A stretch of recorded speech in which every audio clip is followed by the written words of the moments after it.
Thank you.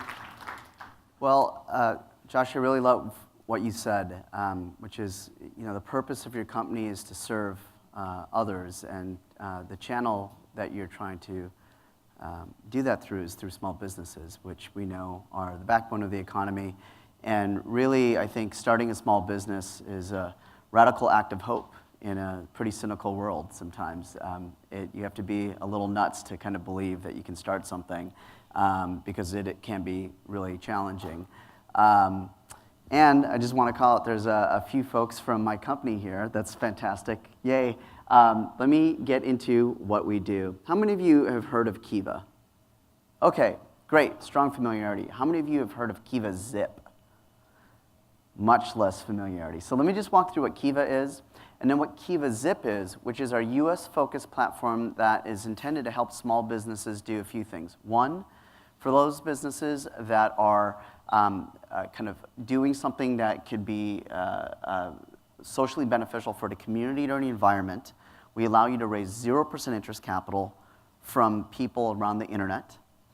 And in doing so, create new customers, brand advocates, connections, and hopefully more possibilities for your business. And this is a more recent kind of twist on the original Kiva model, which was intended to really help people abroad when we learned about microfinance. I used to work at PayPal and was curious, could you combine microfinance, which is the provision of small loans and other financial tools to the world's working poor. Muhammad Yunus, who pioneered it back in the mid-'70s, won a Nobel Peace Prize for it in 2006. He was a real kind of inspiration for us at Kiva, and we were wondering, could you, with technologies like the web and PayPal and so on and so forth, what would happen if you could kind of create a Match.com for microfinance? So essentially the website, you can see this woman right here in Honduras. She's seeking a loan, and then in $25 increments, you on the internet can help finance her loan. It goes through a local field partner, a local microfinance institution. The main Kiva model relies on local partners around the planet. We vet them, they're typically nonprofit organizations, and they vet people like her, entrepreneurs like her. And the model, over the last 8 years, you can see has crossed $500 million in loans in $25 increments from over 1 million people on the internet. And that's helped finance 1.3 million small businesses around the world. And three-fourths of the businesses on Kiva are women-run businesses. And the repayment rate on the main kiva.org website is 98%. So a couple things happened. One, during the 2008-2009 economic crisis, we saw rising levels of unemployment. And we're based right here in San Francisco. We're thinking kind of abroad the whole time, and it was a really difficult time for the country. Rising levels of unemployment, rising levels of poverty. Banks were freezing lending. I think it was tough as a small business owner to get a loan. And we started wondering, well, what about microfinance locally here? And microfinance locally is defined as sub $50,000 loans. So, maybe in Uganda or in Peru, it'd be a sub $1,000 loan. Here, obviously, because the cost of doing business is much greater, the loan sizes are higher, but it still has a lot of the same principles, which are, one, if you're a small business, especially if you're a startup small business, oftentimes you don't have the cash flows and operating track record that makes a bank feel comfortable extending a loan to you. Two, you might not have collateral. And then three, you might not have kind of a credit history or credit score that, again, makes banks feel comfortable. And oftentimes it's very difficult, and I'm not trying to beat up on the banks. It's just difficult because of these information gaps for banks to profitably serve you. And so therefore, here's the most recent stat. We've seen 7 out of 10 small businesses in the United States, right here, get rejected for a loan when they apply. That's 8,000 small businesses a day that get rejected every single day. And we know 2 out of 3 jobs are created by small businesses. And not all of them will succeed, but we started wondering, is there a way to kind of look at maybe how banking was done 100 years ago, which was it didn't look at kind of the automated kind of credit scores and collaterals and kind of an algorithm-based system. It looked at basically character and relationships. And so your banker would actually get to know you. The banker might actually go talk to your church pastor, ask you, hey, do they actually, kind of get to understand the character profile of a small business, and that would be factored in much more into the decision. And we figured in a world where it's becoming more and more automated, sometimes character is not seen, it's not revealed in the way it's done today. So we wondered, could we create a system where it's just people vouching for people, and as people start honoring that kind of good-natured trust, they can get access to more and more 0% interest capital. And it's not that crazy of an idea. I mean, if you think about eBay, right? eBay is a website that allows complete strangers to buy and sell from each other. I mean, 20 years ago, to think that I would buy like a computer from, or a television from someone in Kansas that I've never met, it was crazy, because you wouldn't trust that you were going to get the good. But now 97% of the time on eBay, when you buy something, it gets shipped.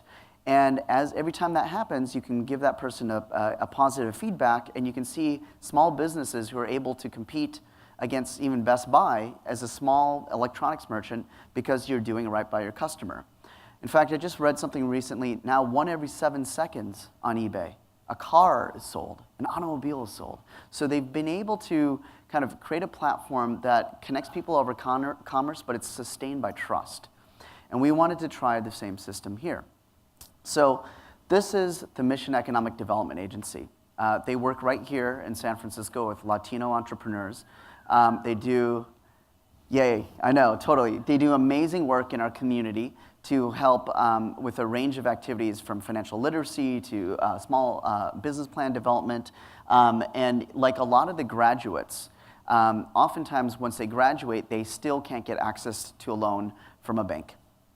Now, this is Victor. And Victor has immigrated from Mexico about 12 years ago, is an entrepreneur here in San Francisco. He went to the Mission Economic Development Agency, kind of did one of these things, kind of trying to grow his skills and capacity to start a business. And he had worked in a coffee shop. He got the job through someone at church. And while working at the coffee shop, he had a dream of starting up his own coffee shop. Now, he was saving personally on the side. He'd work at flea markets over the weekends, really trying to grow savings, but he needed a little bit of capital in addition to the business training to really kind of complete the construction of his first coffee shop. So what we allowed the Mission Economic Development Agency to do is that instructor had Victor in his class and saw the gleam in his eye, saw how he really hustled, how he showed up on time, he did all his work. And he wasn't, even though his credit score, didn't kind of paint the full picture of his character, he just believed in Victor. So we allowed his instructor to vouch for Victor, and this is back in November of 2011, so a few years ago now. And he raised, he was raising $5,000 to finish the construction of his first coffee shop. And now, this is how Kiva works. How many of you have heard of Kickstarter and Indiegogo? Okay, so I'm going to paint the crowdfunding landscape right here. Try to attempt it. There's a spectrum. There's a spectrum between basically, if you can raise money and not have to pay it back, by all means, that is the best money on the planet, right? It's a donation. And as a small business, we would take that all day. The challenge with crowdfunding platforms that do mainly donation-based or perks-based crowdfunding, like Indiegogo or Kickstarter, is that, for example, on Indiegogo, only 10% of the projects that are posted will hit their funding goal. But it's great money if you can get it. But oftentimes you're actually just using it as a tool to basically, ping people within your Facebook network, within your Twitter network, to basically help them facilitate payments to get your venture started. Over here on the other side is what's called equity-based crowdfunding. And there's going to be a lot more activity here later this summer when the Jobs Act is implemented by the SEC that allows everyday individuals to invest in small businesses and earn a rate of return and equity stake, so that if you were to ever grow your business and sell it, private investors, just everyday people on Main Street, might be able to earn a rate of return, not just VCs. AngelList, I think, is kind of the best example of that if you've checked out that website.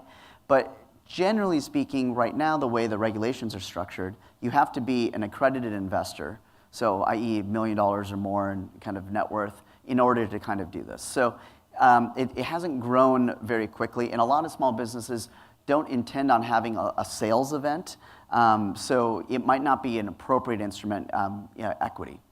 And then what we'd argue is in the middle, there's kind of debt crowdfunding, and where Kiva sits, and Kiva Zip sits, is it's a 0% interest loan that you can make to someone who you believe that if you make that loan to them, it's contributing to social good. In exchange for social good, you're willing to kind of reduce your rate of return expectation. And as I mentioned, previously, as we kind of launched this 8 years ago, it was an unknown kind of would people do it, and now, every 2 days on the website, 2 to 3 days, we raise $1 million on the site in $25 increments from the internet community. So it seems like people are willing to kind of share their money with someone who's going to do something that's sustainable and good, as long as there's that kind of sense of connection, and also that it creates some kind of sustainable loop where you can get repaid, withdraw that money back to your bank account, or relend it. So Victor here, you'll see that 67 people back in 2011 crowdfunded his loan. And so these are 67 people who not only kind of chipped in for that $5,000 0% interest loan, but these are 67 potential customers and brand advocates. So that's pretty exciting. You can see in the conversations tab, someone was talking about, I'm excited to swing by and purchase a cup of coffee. Best of luck to you. Anyways, now like a lot of entrepreneurs and entrepreneurs on Kiva, Victor paid back his loan. And so this is back in 2012. And so what happens? Victor qualifies for a second loan, going from $5,000 to $10,000 at 0% interest. And the original loan term was 12 months. Now it goes up to 36 months. You can see he's actually done pretty well here. This is in now 2013. This is for the opening of his second coffee shop. So he's definitely got that secret sauce as an entrepreneur. And now for that $10,000 loan, that could be 400 people who chip in $25 at a time to finance his $10,000 loans. Those are 400 people who say, I believe in you, which is, for Victor, that's also just awesome. Now, here's where it gets really exciting for us. Part of the reason why so many businesses get declined for loans is because of an information gap. And you remember Victor's instructor vouched for him. Now he's on his way. And over time, he should be able to prove to local banks that he's actually creditworthy because he can point to his public profile, right?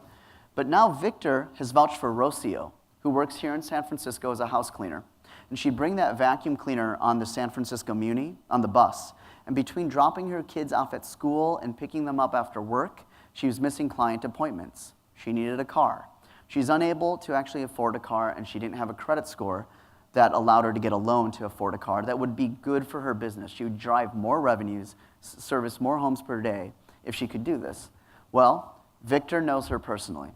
And even though her credit score says one thing, it doesn't capture her character. Victor vouched for Rocio. Rocio now has since bought that car, has paid back that loan, has gone on and got another loan, and guess what she's done? She's paid it forward. Rocio now has vouched for Eva. She works at Bay Area flea markets here. She needed a $3,000 loan to buy electronics and art supply equipment to basically sell on in the flea market. So it's really a trust graph, if you will, and it goes back to really where I think the world was many, many years ago in terms of just people really getting to know one another. The internet doesn't need to be less hugs and kind of less humanity. We want to put more humanity back into it and use the internet to keep track of character, to make character visible. And if we could do that, then I think so many more good opportunities would happen to people of good character. That's just a belief, right? So let me tell you where this is spreading. This is Jessica here, Buy Right. You guys know Buy Right, the grocery store in the Mission. They vouch for 6 businesses that are their suppliers because they believe in building local food systems. So Jessica is one of the 6 businesses, and you can see that she raised a $5,000 loan basically for inventory and storage for her chocolate business. 200 people crowdfunded her And one of them was Town School, a middle school here in San Francisco, that was kind of asking her questions about her chocolate. She did a tasting over at Town School with a bunch of middle school kids. It's really about building more community as well, so we're pretty excited about that. Another example, this is Anna. I don't know if any of you have been to her business here. She got her first loan. You can see, I think that's about $5,000. And then she qualified for a second loan of $25,000 at 0% interest. And you can see 497 people chipped in and she has a Russian food stall. And this is for her second location in the Haight-Ashbury. So basically, I wanted to point out there's this option here. 9 times out of 10, if you are crowdfunding on Kiva, you'll raise the money. 1 time out of 10, on the donation platforms, you'll raise the money. However, it's great because you don't have to pay it back. On Kiva, you have to pay it back, but it's not with an interest rate. And the qualification, again, is that you have to be doing something that's positive for the community. Because if you're not, I don't think the internet community will want to lend to you.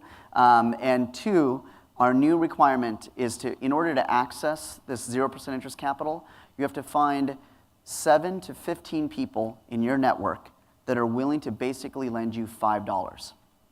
And the reason why we do this is we are now really we're trying to we call this social underwriting. We want to, instead of just say one person vouching for you, we're like, why not really see how many people are willing to vouch for that person? And if they're willing to put in $5 a piece, that's only $75 total. It opens them up to $5,000 to $10,000 of 0% interest capital. Now, since implementing this in January, not one small business, 5 out of 6 businesses that apply are able to get through that hurdle of finding 15 friends to put in $5 a piece, $75.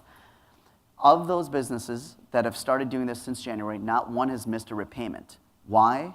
Because we don't want to let our friends down when they lend to us. And so what that does is it creates even more trust in the system, and then people from all over the world, we already have 1 million Kiva lenders who are recycling their money every year. So you'll get lenders from Taiwan, Japan, Oakland, San Francisco. It's really amazing. It's a global community that wants to create change through business. All right, I'm going to talk about talk about one business here. This is a business that really inspired me, and it spoke to what you might want to think about if you are starting a business or you're starting to operate and you're thinking, I'd like to integrate social good into my business.